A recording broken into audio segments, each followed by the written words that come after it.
Bismillahirrahmanirrahim. Assalamualaikum warahmatullahi wabarakatuh. Innal hamdalillah wassalatu wassalamu ala Rasulillah wa ala alihi wa ashabihi wa mawalah. Wala haula wala quwata illa billah, amma ba'd. Alhamdulillah, para pemirsa yang rahmati Allah Subhanahu wa taala. Kembali kita berjumpa dalam kajian silsilah akidah Ahlussunnah wal Jamaah, akidah Islam, akidah warisan Rasulullah SAW, akidah Al-Firqah Najiyah. Kita insyaallah masih melanjutkan pembicaraan tentang syurutu la ilaha illallah, syarat-syarat kalimat la ilaha illallah, agar kalimat yang kita ucapkan menjadi kalimat yang bermanfaat kelak ketika kita menghadap Allah Subhanahu wa taala, dan agar menjadi miftahul jannah, menjadi kunci surga. Karena tanpa dipenuhinya syarat-syarat tersebut, maka tidak akan kalimat ini menjadi miftahul jannah. Sebagaimana para ulama telah mengungkapkan tentang hal yang demikian. Dan para ulama menyebutkan syurutu la ilaha illallah dengan 7 syarat. Yang pertama al-ilmu, yang kedua al-yaqin, yang ketiga as-sidqu, yang keempat al-qabul, yang kelima al-inqiyad, yang keenam al-ikhlas, yang ketujuh al-mahabbah. Dan kita telah melewati di antaranya pembahasan tentang syurutu la ilaha illallah. Yang pertama al-ilmu, yang kedua al-yaqin, yang ketiga as-sidqu, yang keempat al-qabul. Insyaallah kita akan bicara sekarang yang kelima, yaitu al-inqiyad. Para pemirsa yang dirahmati Allah Subhanahu wa taala, seorang yang telah mengucapkan kalimat la ilaha illallah dan telah menerima kalimat tersebut dengan hati yang legowo, dengan penerimaan yang sepenuhnya. Dan manusia dalam hal ini, sebagaimana Nabi SAW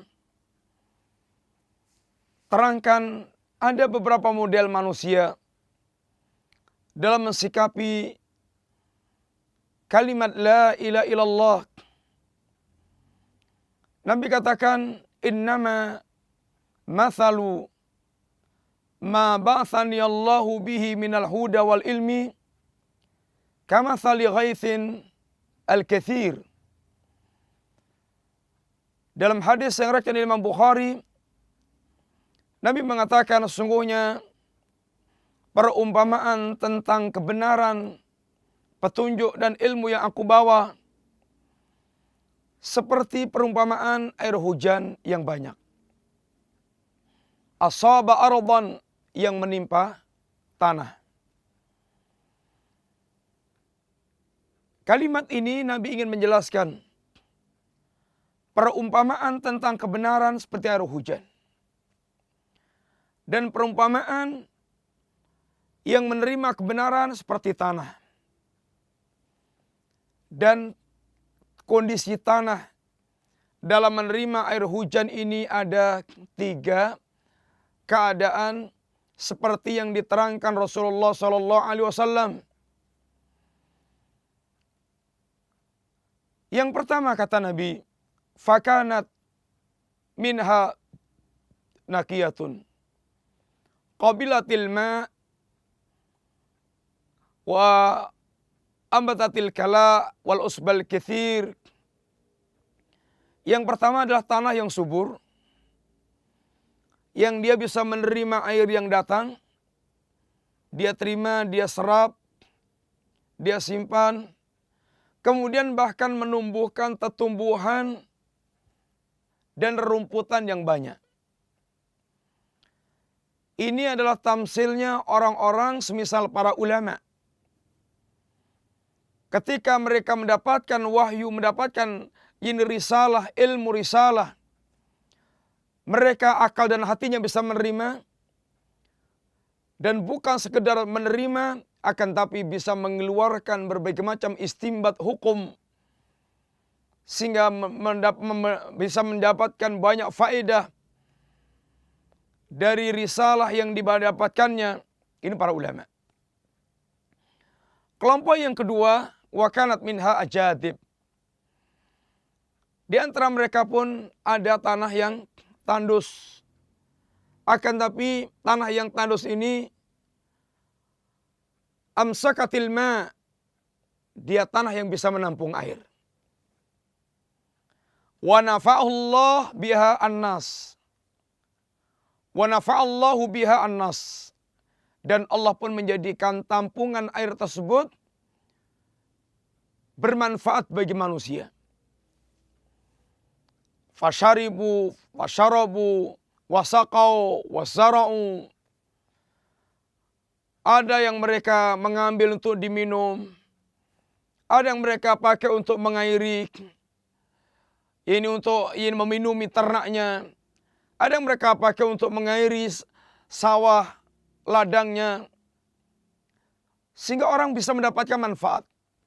Ini kelompok yang derajatnya di bawah para ulama, yang masih mereka bisa menampung, menghafalkan, memiliki ilmunya, walaupun tidak sekelas para ulama, akan tapi dengan itu dia bermanfaat bagi orang lain. Kelompok yang ketiga yang paling buruk, wa kanat minha wa asabat minha taifatan ukhra. Dan kelompok lain yang menerima kebenaran tersebut adalah wayaqi'an, yaitu qi'an. Ma tumsikul ma wala tumbitul kala, tidak menampung air, tidak pula bisa menumbuhkan tumbuhan, sehingga betul-betul tandus dan tidak menampung, hanya untuk lewat. Kelompok ini kelompok yang terburuk. Maka Nabi katakan, dzalika mathalu man faqwa fi dinillah, man faqiha fi dinillah, fa'alima wa 'allama. Inilah perumpamaan orang yang mereka memahami agama Allah. Dia pun berilmu dan dia pun mengajar. Ini perumpamaan kelompok yang pertama dan kelompok yang kedua. Dengan perbedaan tingkatan antara keduanya. Mereka Allah berikan kefakihan agama. Mereka Allah berikan kemampuan untuk mengajar. Mereka Allah berikan kemampuan untuk mereka berilmu dan mengajar. Ini adalah dua kelompok yang pertama dengan perbedaan tingkat yang ada pada mereka. Wa man lam yarfa ra'san, dan orang yang mereka tidak mengangkat kepalanya. Ini orang yang sombong. Orang yang mereka menyombongkan diri dari kebenaran yang datang. Walam yaqbal hudallah, dan mereka tidak menerima petunjuk Allah. Ini kelompok yang ketiga yang buruk. Kelompok yang dua, mereka lah orang-orang yang memiliki sifat istislam. Mereka memiliki sifat al-inqiyad. Mereka menerima dan mereka mewujudkan kebenaran yang datang. Ketika menerima kalimat la ilaha illallah, maka mereka menerima dengan lega hati dan mewujudkan dengan amalan badan mereka. Dan ini merupakan sifatul mukminin, yang apabila mereka tidak menerima dan kemudian tunduk dan patuh dan melaksanakan, maka mereka bukan mukminin. Fala wa rabbik la yu'minuna hatta yuhakkimuka fima syajara bainahum. Thumma la yajidu fi anfusihim harajan mimma qadaita wa yusallimu tasliman. Demi Allah Rabbmu, tidaklah mereka dikatakan beriman hingga yang pertama mereka memiliki kesanggupan untuk bertahkim, terhadap Rasulullah sallallahu alaihi wasallam. Yang kedua, tidak didapatkan di hati mereka perasaan berat untuk menerimanya. Yang ketiga, mereka tunduk patuh setunduk-tunduknya, sepatuh-patuhnya. Al-inqiyad wal istislam. Dan inilah pemilik agama yang terbaik, kata Allah SWT. Wa man ahsanu dinan mimman aslama wajhahu ilallah wa huwa muhsinun. Siapakah yang lebih baik agamanya dibandingkan dengan orang yang mereka tunduk, patuh, pasrah kepada Allah. Dan mereka orang yang ikhlas, muhsin dalam beragama. Orang mewujudkan keikhlasan jiwa dan ketundukan dalam beragama. Dan Allah katakan pula, wa may yuslim wajhahu ilallah wa huwa muhsinun faqad istamsaka bil urwatil wusqa. Barang siapa yang dia menyerahkan dirinya kepada Allah, dia tunduk, dia patuh, dan dia pun berbuat ihsan, maka ini telah memegangi al-urwatul wusqa, kalimat la ilaha illallah. Dia tunduk, dia patuh, dia wujudkan apa yang Allah kehendaki, maka ini orang yang betul-betul telah memegangi kalimat la ilaha illallah. Para pemirsa yang rahmati Allah, oleh karena itulah bagaimana Allah Subhanahu wa taala menuntut kita agar betul-betul kita menjadi seorang yang tunduk dan patuh kepada kebenaran yang datang kepada kita. Kita menerima kalimat la ilaha illallah dan wajib kita tunduk pula dengan semua yang terkandung dalam kalimat la ilaha illallah. Sehingga tidak pantas, kata Allah, seorang yang mereka mengaku mukmin, akan tapi ketika telah datang tuntutan iman, dia tidak ada ketundukan dan kepatuhan, justru dia mengikuti dan memilih keinginan hawa nafsunya. Wa ma kana lil mu'minin wala mu'minatin idza qadallahu wa rasuluhu amran ay yakuna lahumul khiyaratu min amrihim.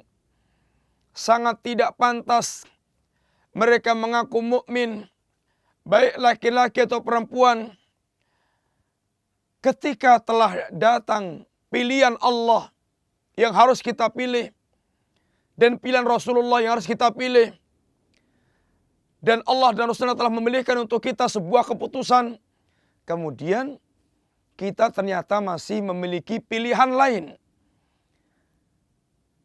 dari pilihan Allah dan Rasulnya.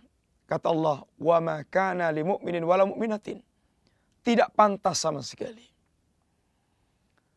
Mudah-mudahan Allah Subhanahu wa taala menjadikan kita di antara orang setelah Allah berikan hati yang menerima kalimat la ilaha illallah, Allah berikan kepada kita sifat ketundukan, kepatuhan, mewujudkan apa yang Allah inginkan, sehingga ini merupakan perkara akan menjadi penyempurna dan menjadi berkualitasnya syahadat yang telah kita ucapkan, sehingga memenuhi semua syarat-syarat yang akan menjadikan diterimanya syahadat tersebut di sisi Allah Subhanahu wa taala. Mudah-mudahan apa yang kita sampaikan bisa difahami dan diterima, dan mudah-mudahan Allah membuka hati kita semuanya hingga kita menjadi ahlul iman, ahlul istiqamah, dan berakhir dengan husnul khatimah. Wa sallallahu ala nabiyyina Muhammadin wa ala alihi wa sahbihi wa sallam. Assalamualaikum warahmatullahi wabarakatuh.